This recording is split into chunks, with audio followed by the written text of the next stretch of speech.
ഗണപതി ഭഗവാന് മുന്നിൽ ഏത്തമിടുന്നതിന് പിന്നിൽ ഒരു കഥയുണ്ട്. ഒരിക്കൽ മഹാവിഷ്ണു ശിവകുടുംബത്തെ വൈകുണ്ഠത്തിലേക്ക് ക്ഷണിച്ചു. എല്ലാവരും സംസാരിച്ചു കൊണ്ടിരുന്നപ്പോൾ ഗണപതി ഭഗവാൻ വൈകുണ്ഠത്തിലൂടെ ചുറ്റിപ്പറ്റി നടന്നു. ഈ സമയത്ത് ഭഗവാൻ സുദർശന ചക്രം കാണാനിടയായി.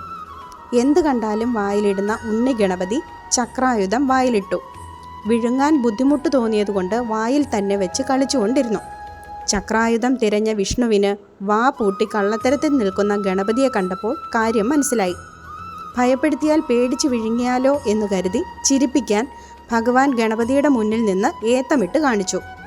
വിഷ്ണു ഏത്തമിടുന്നത് കണ്ടപ്പോൾ ഗണപതി ഭഗവാൻ കുടുകുട ചിരിക്കാൻ തുടങ്ങി. ആ സമയത്ത് ചക്രായുധം നിലത്ത് വീണ് ആപത്തൊഴിഞ്ഞു.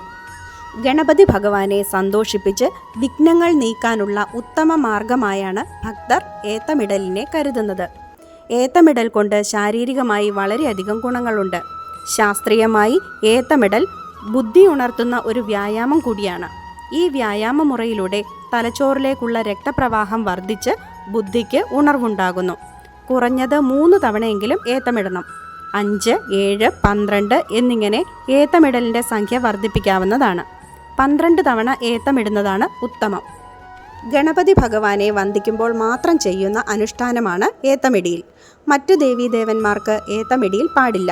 പ്രത്യേക രീതിയിലാണ് ഏത്തമിടുക. ഇടതുകാൽ ഭൂമിയിൽ ഉറപ്പിച്ച് വലതുകാൽ ഇടതുകാലിൻ്റെ മുന്നിലൂടെ കൊണ്ടുവന്ന് ഇടതുവശത്ത് പെരുവിരൽ മാത്രം നിലത്തൂന്നി നിൽക്കണം. ശേഷം ഇടതുകൈ വലത്തെ ചെവിയിലും വലതുകൈ ഇടതുകൈയുടെ മുന്നിലൂടെ കൊണ്ടുവന്ന് ഇടത്തെ ചെവിയിലും തൊട്ട് ശരീരത്തിൻ്റെ നടുഭാഗം വളച്ച് കുനിഞ്ഞും നിവർന്നുമാണ് ഏത്തമിടുന്നത്.